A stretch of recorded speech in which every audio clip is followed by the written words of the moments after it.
Viewers, എല്ലാവർക്കും ദിജോസ് വേൾഡിന്റെ പുതിയൊരു വീഡിയോയിലേക്ക് സ്വാഗതം. ഒരു പൊക്കിളിന് താഴെയായിട്ട് ഉണ്ടാകാനായിട്ട് സാധ്യതയുള്ള കുറച്ച് പ്രഗ്നൻസി ലക്ഷണങ്ങളെ പറ്റിയിട്ടാണ്. ഇതേ പ്രഗ്നൻസി ലക്ഷണങ്ങൾ തന്നെ ഒട്ടുമിക്ക സ്ത്രീകൾക്കും പീരിയഡ്സ് ആകുന്ന സമയത്തും ഉണ്ടാകും.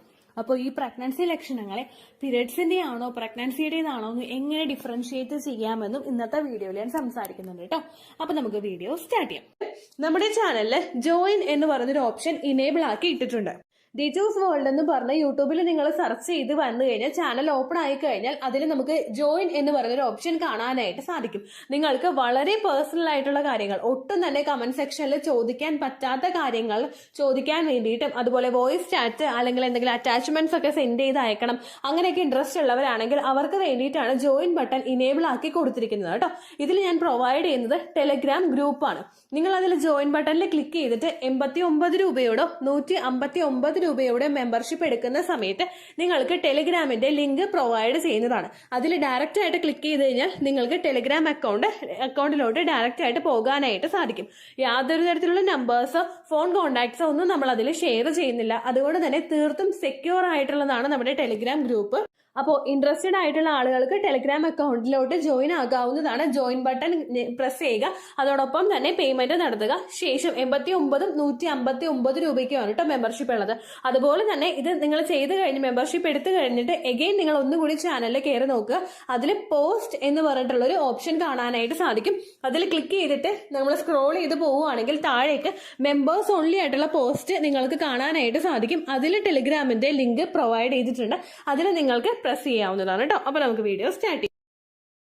പീരിയഡ്സിന്റെയും പ്രഗ്നൻസിയുടെയും ആയിട്ട് നമുക്ക് അടിവയറിന്, നമ്മുടെ പൊക്കിളിന് താഴെ ഉണ്ടാകുന്ന പ്രധാനപ്പെട്ട പ്രഗ്നൻസി ലക്ഷണങ്ങളിൽ ഒന്നാണ് അടിവയറ് വേദന. നമ്മളുടെ പൊക്കിളിന് താഴെയുള്ള ഒരു ഭാഗത്തായിരിക്കും നമുക്ക് ഈ ഒരു വേദന സ്റ്റാർട്ട് ചെയ്യുന്നത്. ഈ ഒരു വേദന നമുക്ക് തുടങ്ങി കഴിഞ്ഞു കഴിഞ്ഞാൽ ചിലപ്പോൾ നമുക്ക് ഇംപ്ലാന്റേഷൻ നടക്കുന്ന സമയമോ അതിനുശേഷമുള്ള സമയങ്ങളിലോ ആയിരിക്കും ഇത്തരത്തിലുള്ള അടിവയറ് വേദന ഉണ്ടാവുന്നത്.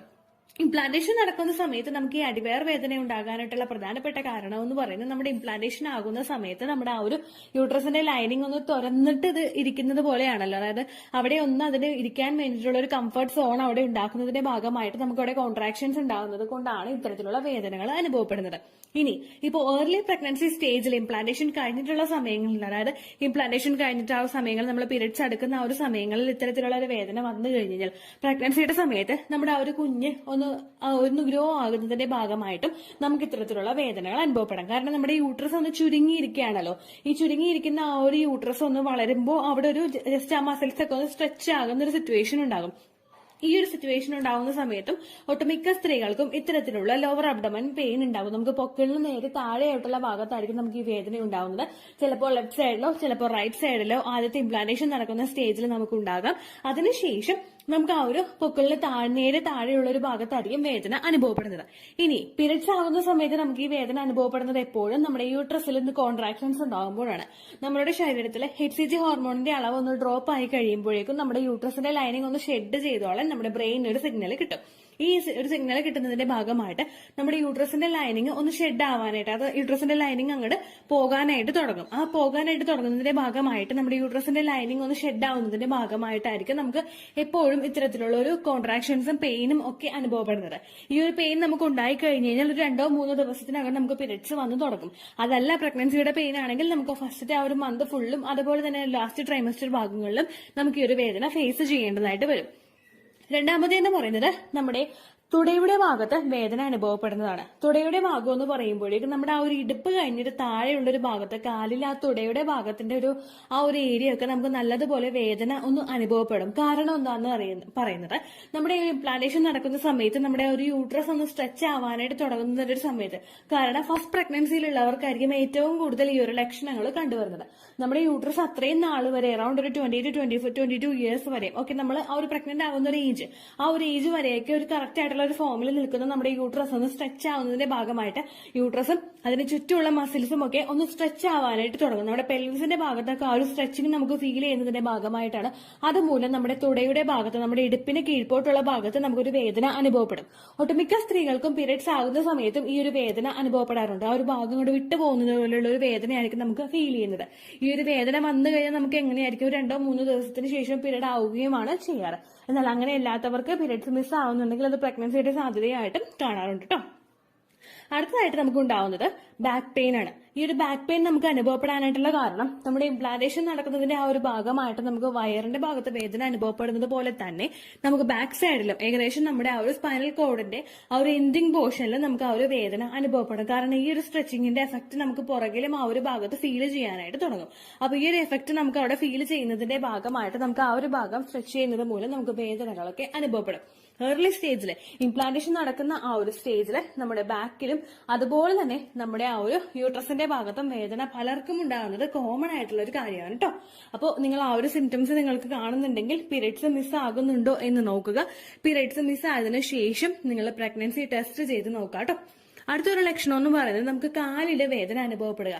തുടയിൽ നിന്ന് മാറിയിട്ട് നമുക്ക് കാലിന്റെ ആ ഒരു പാദത്തിന്റെ ഭാഗത്തോ അല്ലെങ്കിൽ ഉപ്പൂറ്റി നമ്മുടെ കാൽമുട്ടിന് താഴെയുള്ള ഭാഗത്തോ വേദനകൾ അനുഭവപ്പെടും. നമ്മൾ ആ ഒരു ഏർലി സ്റ്റേജിൽ ഉണ്ടാകുന്ന കാൽസ്യത്തിന്റെ ഡെഫിഷ്യൻസി മൂലമോ അല്ലെങ്കിൽ നമ്മളിൽ ഉണ്ടാകുന്ന റിലാക്സിൻ ഹോർമോൺ പ്രൊഡ്യൂസ് ആവുന്നതിന്റെ ഭാഗമായിട്ടും ഒക്കെ ആയിരിക്കും നമുക്ക് ഇത്തരത്തിലുള്ള വേദനകൾ അനുഭവപ്പെടുന്നത്. ഈ കാല് വേദനയും ഒട്ടുമിക്ക സ്ത്രീകൾക്കും പീരിയഡ്സിന്റെ സ്റ്റാർട്ടിംഗ് സ്റ്റേജിലും ഉണ്ടാവാറുണ്ട്. നമുക്ക് പീരിയഡ്സ് ആകുന്ന സമയത്ത് ഒരുപാട് കോൺട്രാക്ഷൻസ് നമ്മുടെ യൂട്രസിൽ നടക്കുന്നത് സ്വാഭാവികമാണ്. ഈ ഓരോ കോൺട്രാക്ഷൻസും നമുക്ക് ഉണ്ടാകുന്നതിന്റെ ഭാഗമായിട്ടാണ് ഒട്ടുമിക്ക സ്ത്രീകൾക്കും ഇത്തരത്തിലുള്ള ലക്ഷണങ്ങൾ ഉണ്ടാവുന്നത്. അപ്പോൾ ഈ പറഞ്ഞ ലക്ഷണങ്ങളെല്ലാം നിങ്ങൾക്ക് ഫീൽ ചെയ്യാനായിട്ട് സാധിക്കുന്നുണ്ടെങ്കിൽ നിങ്ങൾ ശ്രദ്ധിക്കേണ്ടത് നിങ്ങൾക്ക് പീരിയഡ്സിന്റെ ആ ഒരു ഡേറ്റ് മിസ് ആകുന്നുണ്ടോ എന്ന് നോക്കുക. ചില സ്ത്രീകൾ പറയാറുണ്ട് നമുക്ക് ആ ഒരു സമയമാകുമ്പോഴേക്കും ജസ്റ്റ് മൈൽഡ് ആയിട്ടുള്ള ഒരു സ്പോട്ടിങ് വരാറുണ്ട് എന്ന് പറയാറുണ്ട്. ഒട്ടുമിക്ക ആളുകൾക്കും ആ ഒരു സ്പോട്ടിങ് ചിലപ്പോൾ മാറുന്നത് ഇംപ്ലാന്റേഷൻ സ്പോട്ടിങ് ആയിട്ടായിരിക്കും. എന്നാൽ ചില സ്ത്രീകളിൽ അത് ഇംപ്ലാന്റേഷൻ സ്പോട്ടിങ് അല്ലാതെയും മാറുന്നുണ്ട്. അപ്പോൾ നിങ്ങൾ അത്തരത്തിലുള്ള സ്പോട്ടിങ് വന്നു കഴിഞ്ഞാൽ ചിലപ്പോൾ അത് പ്രിമെൻസ്ട്രൽ സ്പോട്ടിങ് ആയിട്ട് മാറാറുണ്ട്. പ്രിമെൻസ്ട്രൽ സ്പോട്ടിങ് ആണ് നമുക്ക് ഉണ്ടായതെങ്കിൽ, അതായത് പീരിയഡ്സ് ആകാൻ പോകുന്നതിന് മുൻപുള്ള ചെറുതായിട്ടുള്ള സ്പോട്ടിങ് ആണ് നിങ്ങൾക്ക് ഉണ്ടായിട്ടുള്ളതെങ്കിൽ ആ ഒരു സ്പോട്ടിങ് കഴിഞ്ഞിട്ട് ഒരു 5 ദിവസത്തിനകം നമുക്ക് എന്തായാലും ബ്ലീഡിങ് സ്റ്റാർട്ട് ചെയ്യും. നമ്മൾ വേറെ പ്രശ്നങ്ങളൊന്നുമില്ല, പ്രീവിയസ് മന്തിൽ നമുക്ക് ഇങ്ങനെയുള്ള ബ്ലീഡിംഗ് ഒക്കെ ആവശ്യത്തിനുണ്ടായിരുന്നു, ലോ മെൻസ്ട്രൽ ബ്ലീഡിംഗ് അല്ല നമുക്ക് ഉണ്ടായതെങ്കിൽ നമുക്ക് ഈ ഒരു തവണയും അത് എക്സ്പെക്ട് ചെയ്യാനായിട്ട് സാധിക്കും, ആ ഒരു പീരിയഡ്സ് എക്സ്പെക്ട് ചെയ്യാനായിട്ട് സാധിക്കും. എന്നാൽ പെട്ടെന്ന് തന്നെ നമുക്ക് ഈ കഴിഞ്ഞ മാസം കറക്റ്റ് ആയിട്ട് ബ്ലീഡിംഗ് ഉണ്ടായിട്ടും ഈ മാസം ജസ്റ്റ് ഒരു സ്പോട്ടിങ്ങേ വരുന്നുള്ളൂ, അല്ലെങ്കിൽ 5 ദിവസം കഴിഞ്ഞിട്ട് നമുക്ക് പീരിയഡ്സ് സ്റ്റാർട്ട് ചെയ്യുന്നില്ലെങ്കിൽ ചിലപ്പോൾ അത് ഇംപ്ലാന്റേഷൻ നടന്നതിന്റെ ഭാഗമായിട്ടോ ഇനി ഇൻ കേസ് പ്രഗ്നൻസി ആയിട്ട് നമുക്ക് പ്രൊജസ്ട്രോണിന്റെ ഡെഫിഷ്യൻസീസ് മൂലം മൈൽഡ് ആയിട്ടുള്ള സ്പോട്ടിംഗ് ഉണ്ടാകുന്നതോ ആകാനായിട്ട് സാധ്യതയുണ്ട്. അപ്പോൾ നിങ്ങൾക്ക് ഇത്തരത്തിലുള്ള ലക്ഷണങ്ങളൊക്കെ വന്നതിന് ശേഷം മൈൽഡ് ആയിട്ടുള്ള ഒരു സ്പോട്ടിംഗ് നിങ്ങൾക്ക് അനുഭവപ്പെടുന്നുണ്ടെങ്കിൽ ആ ഒരു സ്പോട്ടിംഗ് കഴിഞ്ഞിട്ട് ഒരു 5 ദിവസം നിങ്ങൾ വെയിറ്റ് ചെയ്യുക. 5 ദിവസത്തിനകത്തും നിങ്ങൾക്ക് ബ്ലീഡിംഗ് സ്റ്റാർട്ട് ആയിട്ടില്ല എങ്കിൽ, അതായത് പീരിയഡ്സിന് ഉണ്ടാകുന്ന ഫ്ലോ പോലെ നിങ്ങൾക്ക് ബ്ലീഡിംഗ് കാണപ്പെടാനായിട്ട് സാധിച്ചിട്ടില്ല എങ്കിൽ പിന്നെ നിങ്ങൾ ചെയ്യേണ്ടത് നമ്മുടെ പ്രഗ്നൻസി ടെസ്റ്റ് ചെയ്ത് നോക്കുക എന്നുള്ളതാണ്. വളരെയധികം ഏർലി സ്റ്റേജ് ആയതുകൊണ്ട് തന്നെ നമുക്ക് വളരെ എളുപ്പത്തിൽ പ്രഗ്നൻസി ടെസ്റ്റ് ചെയ്ത് നോക്കാനായിട്ട് സാധിക്കില്ല. കാരണം രാവിലേക്ക് ശേഷമുള്ള ആ ഒരു യൂറിനിലൊക്കെ നമുക്ക് ചിലപ്പോൾ ഒരു HCG ഹോർമോണിന്റെ കണ്ടന്റ് കിട്ടാനായിട്ട് ഒരുപാട് സാധ്യത കുറവാണ്. സാധാരണ രാവിലെ ആകുന്ന സമയത്ത്, നമ്മൾ രാവിലെ ഉറങ്ങി എഴുന്നേക്കുന്ന സമയത്ത് പ്രഗ്നൻസി ഹോർമോണുകളെല്ലാം അതിന്റെ പീക്കിൽ നിൽക്കുന്ന ഒരു സമയമാണ്. അതുകൊണ്ടാണ് പലർക്കും മോണി സിക്നസ് ഒക്കെ ആ ഒരു സമയത്ത് നമുക്ക് കൂടുതലായിട്ടും അനുഭവപ്പെടുന്നത്. അപ്പൊ ആ ഒരു സമയത്ത് തന്നെ പ്രഗ്നൻസി ടെസ്റ്റ് ചെയ്തിട്ട് ആക്യുറേറ്റ് ആയിട്ടുള്ള റിസൾട്ട് നിങ്ങൾക്ക് കിട്ടണമെന്നുണ്ടെങ്കിൽ നിങ്ങൾ രാവിലെ ഉറക്കം എഴുന്നേൽക്കുമ്പോഴുള്ള ആദ്യത്തെ യൂറിൻ നിങ്ങൾ കളക്ട് ചെയ്ത് വെക്കുക. ഇത് ഉപയോഗിച്ചിട്ട് നിങ്ങൾ പ്രഗ്നൻസി ടെസ്റ്റ് ചെയ്ത് നോക്കിക്കഴിഞ്ഞു കഴിഞ്ഞാൽ അതിലെ HCG ഹോർമോണിന്റെ അളവ് വളരെയധികം കൂടുതലായിരിക്കും. ആ യൂറിൻ വെച്ചിട്ടുള്ള നമ്മൾ സാമ്പിൾ കളക്ട് ചെയ്തിട്ട് വേണം നമ്മൾ പ്രഗ്നൻസി ടെസ്റ്റ് ചെയ്ത് നോക്കാനായിട്ട്. അതല്ലാതെ നമ്മൾ രാവിലെ വെള്ളമൊക്കെ കുടിച്ചതിന് ശേഷമുള്ള സാമ്പിൾ വെച്ചിട്ട് നമ്മൾ നോക്കിക്കഴിഞ്ഞു കഴിഞ്ഞാൽ ഈ ലക്ഷണങ്ങൾ ഉണ്ടെങ്കിലും വളരെ ഏർലി സ്റ്റേജിലാണെങ്കിൽ നിങ്ങൾക്ക് പ്രഗ്നൻസി ഡിറ്റക്ട് ചെയ്യാനായിട്ട് സാധിക്കില്ല. ഇനി നിങ്ങൾ രാവിലെയാണ് പ്രഗ്നൻസി ടെസ്റ്റ് ചെയ്യാനായിട്ട് നോക്കുന്നതെങ്കിൽ ഒരു 4 മണിക്കൂറോളം വെള്ളം കുടിക്കാതെ ഇരുന്നിട്ടോ അല്ലെങ്കിൽ മറ്റുള്ള ലിക്വിഡ്സ് ഒക്കെ കഴിക്കാതെ ഇരുന്നിട്ടോ നിങ്ങൾ പ്രഗ്നൻസി ടെസ്റ്റ് ചെയ്ത് നോക്കുക. ഇത്രയേ ഉള്ളൂ വീഡിയോ. യൂസ്ഫുൾ ആയി കാണുമെന്ന് വിശ്വസിക്കുന്നു. യൂസ്ഫുൾ ആവുന്നുണ്ടെങ്കിൽ ലൈക്ക് ചെയ്യുക, ഫ്രണ്ട്സിനൊക്കെ ഷെയർ ചെയ്ത് കൊടുക്കുക കേട്ടോ. എന്തെങ്കിലും സംശയം ഉണ്ടെങ്കിൽ നിങ്ങൾ കമന്റ്സിൽ ചോദിക്കുക. പണ്ടത്തെ വീഡിയോയ്ക്ക് കമന്റ്സ് ഇടുന്നവർക്ക് റിപ്ലൈ ലഭിക്കുന്നില്ലെങ്കിൽ ലേറ്റസ്റ്റ് ആയിട്ട് ഞാൻ ഏത് വീഡിയോ ആണോ അപ്ലോഡ് ചെയ്യുന്നത് അതിന് താഴെ കമന്റ് ഒന്ന് കോപ്പി പേസ്റ്റ് ചെയ്യാനായിട്ട് ശ്രദ്ധിക്കുക കേട്ടോ. അതുപോലെ ഓവുലേഷൻ ഡേറ്റ് കാൽക്കുലേറ്റ് ചെയ്ത് തരാനായിട്ട് റിക്വസ്റ്റ് ചെയ്യുന്ന ആളുകൾ എത്രയാണോ സൈക്കിൾ ലെങ്ത് അത് മെൻഷൻ ചെയ്യാനായിട്ട് ശ്രദ്ധിക്കുക. സൈക്കിൾ ലെങ്ത് എന്നതുകൊണ്ട് ഉദ്ദേശിച്ചത് ഓരോ മാസവും എത്ര ദിവസം കൂടുമ്പോഴാണോ ബ്ലീഡിങ് വരുന്നത് അതാണ് സൈക്കിൾ ലെങ്ത്.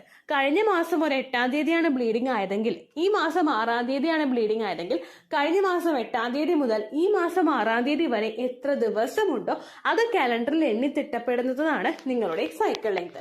സൈക്കിൾ ലെങ്ത് നമ്മൾ കൃത്യമായിട്ട് കാൽക്കുലേറ്റ് ചെയ്യുകയാണെങ്കിൽ ഓവുലേഷൻ ഡേറ്റ് എളുപ്പത്തിൽ കണ്ടുപിടിക്കാൻ വേണ്ടിയിട്ട് ഒരുപാട് ആപ്ലിക്കേഷൻസും ഒരുപാട് ഓൺലൈൻ ആയിട്ടുള്ള വെബ്സൈറ്റുകളും ഇന്ന് നമുക്ക് അവൈലബിൾ ആണ്. പ്ലേ സ്റ്റോറിൽ പോയിട്ട് ഓൺലൈൻ ഓവുലേഷൻ ട്രാക്കർ എന്ന് ടൈപ്പ് ചെയ്ത് കഴിഞ്ഞാൽ നിങ്ങൾക്ക് അതുമായിട്ട് ബന്ധപ്പെട്ടിട്ടുള്ള ആപ്ലിക്കേഷൻസ് കിട്ടും.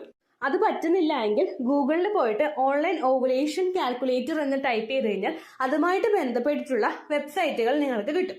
അതിൽ നിങ്ങളുടെ ലാസ്റ്റ് മന്തിലെ മെൻസ്ട്രേഷന്റെ ഡേറ്റും ഒപ്പം ഞാൻ ഈ പറഞ്ഞ രീതിക്ക് നിങ്ങൾ കാൽക്കുലേറ്റ് ചെയ്യുന്ന സൈക്കിൾ ലെങ്ത്തും എൻ്റർ ചെയ്ത് കൊടുക്കുകയാണെങ്കിൽ നിങ്ങൾക്ക് കൃത്യമായിട്ട് ഓവുലേഷൻ ഡേറ്റ് കണ്ടുപിടിക്കാനായിട്ട് സാധിക്കും. ഫെർട്ടൈൽ ടൈം പീരീഡും നിങ്ങൾക്ക് കിട്ടും. അതായത് എത്ര ദിവസം മുതൽ കോണ്ടാക്ട് ചെയ്ത് തുടങ്ങിക്കഴിഞ്ഞാൽ നിങ്ങൾ പ്രഗ്നന്റ് ആകും എന്നുള്ളൊരു ഡേറ്റും നിങ്ങൾക്ക് പ്രോപ്പറായിട്ട് കിട്ടും കേട്ടോ. ഇത് കാൽക്കുലേറ്റ് ചെയ്യുന്ന സമയത്ത് സൈക്കിൾ ലെങ്ത് കാൽക്കുലേറ്റ് ചെയ്യുന്ന സമയത്ത് നിങ്ങളുടെ ആ ഒരു കലണ്ടറിൽ നോക്കി തന്നെ നിങ്ങൾ കാൽക്കുലേറ്റ് ചെയ്യുക. പല മാസങ്ങളിലും 30-31 ദിവസമുണ്ട്, അതുകൊണ്ടാണ് അങ്ങനെ പറഞ്ഞത്.